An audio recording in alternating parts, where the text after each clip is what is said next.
Nadine, bonjour, ravi de vous retrouver. Bonjour Jean-François. Allez, le point marché, on va tout de suite afficher le tableau des performances sur les marchés actions.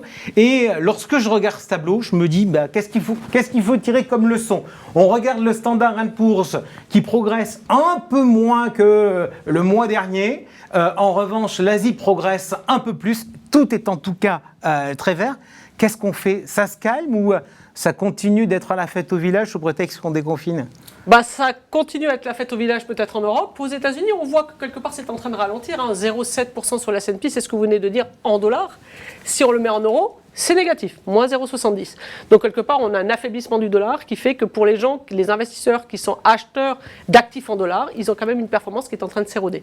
Les marchés émergents, on était dans une situation où quelque part on voit la situation sanitaire largement s'améliorer, notamment sur l'Amérique latine. Et ça a bénéficié à ce marché-là ces dernières semaines. Oui. Ok, tout est dans le vert. Est-ce que ça vous amène à n'avoir aucune inquiétude ou est-ce qu'au contraire, vous voyez des zones d'inquiétude poindre? Les zones d'inquiétude, on les voit un petit peu aux États-Unis. Ce que je dis, on sent qu'on est un peu sur un marché topiche, avec quelques valeurs qui commencent un petit peu à vaciller. Regardez Tesla, par exemple, c'est un bon exemple. x8 l'année dernière, moins 30% depuis ce début de l'année. Donc on a quelques valeurs comme ça qui commencent à peut-être considérer qu'ils sont un petit peu trop chères.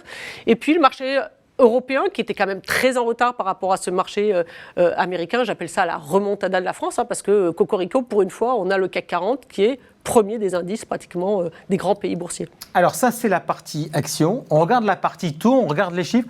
On a l'impression, quand on regarde les no fin de mois, que ça ne bouge pas beaucoup. Il y a eu le 10 ans américain qui a beaucoup décalé en début d'année, puis maintenant, c'est le grand retour au calme. Il faut toujours le surveiller, le 10 ans US ou pas? Oui, je pense que c'est l'inquiétude majeure des marchés. Et on le voit d'ailleurs même sur l'Europe. Regardez, par exemple, on a l'impression qu'on n'a visuellement pas eu beaucoup de mouvements au cours du mois, mais on s'aperçoit que le 10 ans français, il a décalé pratiquement jusqu'à plus 0,30. N'oubliez pas qu'en début d'année, il était à moins 0,30. Donc on a des vrais mouvements. Alors après, Lagarde est rentrée un petit peu dans le jeu. Les banquiers centraux sont là aussi pour calmer le jeu et éviter qu'on ait une remontée des taux. Mais à mon sens, c'est vraiment la préoccupation majeure des marchés dans les prochaines semaines. Nadine, si vous le voulez bien, l'exercice qu'on fait tous les mois, c'est commenter les marchés et parler de votre allocation d'actifs. Alors on va jeter un petit coup d'œil sur votre allocation d'actifs. Nos auditeurs vont voir les résultats depuis le début de l'année. Je vais les oublier, les résultats. Je voudrais me concentrer sur le camembert avec ce qu'on y voit et ce qu'on n'y voit pas. Alors, ce qu'on y voit, c'est que le fonds en euros, ça pèse 50%. En début d'année, vous nous aviez fait faire un arbitrage en mettant des infrastructures dans la partie fonds en euros. Deuxième remarque, sur la partie immobilier, qui ne pèse plus désormais que 12%. En début d'année, on était 100% au PCI, on avait mis de la SCI à côté. Et puis le dernier mouvement qu'on avait fait récemment, c'était de baisser les fonds actions au profit du private equity. Infrastructure, SCI, private equity, est-ce qu'il faut aller sur des classes d'actifs modernes pour aller chercher de la performance? Quelle est la logique de ce mouvement-là? Parce qu'il est quand même majeur. La logique de ce mouvement, c'est qu'avant, dans le monde d'avant, même, c'était des obligations. Dans un portefeuille équilibré, vous aviez 70%, 80% de marché obligataire, plus ou moins avec du fonds en euros, des obligations en direct et des actions. On a perdu ce moteur obligataire, c'est ce qu'on dit, il n'a plus de capacité de nous délivrer de la performance. Donc il faut qu'on aille chercher des actifs un petit peu décorrélants.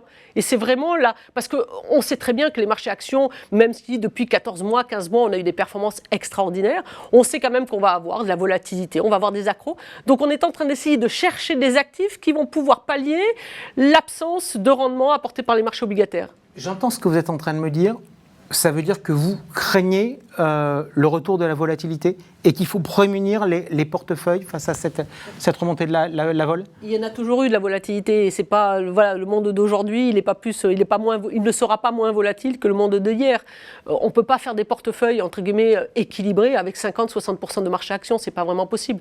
Donc c'est pour ça qu'on est en train d'essayer d'aller dans des actifs réels, peut-être moins décorrélés, qui sont plus décorrélés entre eux, moins corrélés aux mouvements de la bourse et des cours boursiers. Oui, c'est quelque part, c'est vraiment notre philosophie. Alors le private equity, c'est du non-coté boursièrement, même s'il y a une valorisation. C'est quoi en pratique? Si on fait des réflexes de typologie boursière, c'est plutôt de la croissance, c'est plutôt du cycle?